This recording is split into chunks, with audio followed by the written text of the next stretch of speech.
আচ্ছা ভাই, আপনাদের একটা উপদেষ্টা আছে না, ওই কি যেন নাম, আসিফ আসিফ বা বিশ্ব উপদেষ্টা আর কি।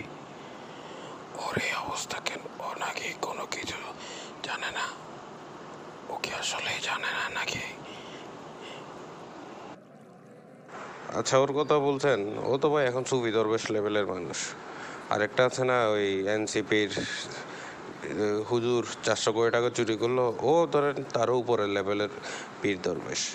ও কখনো এই রাতের বেলা অন্ধকার রাস্তায় রাস্তায় হাঁটে, কখনো মানুষের খোঁজ খবর নেয়, আবার খোঁজ খবর নিয়ে এসে পেছন দিয়ে দেশের গোয়া মারে।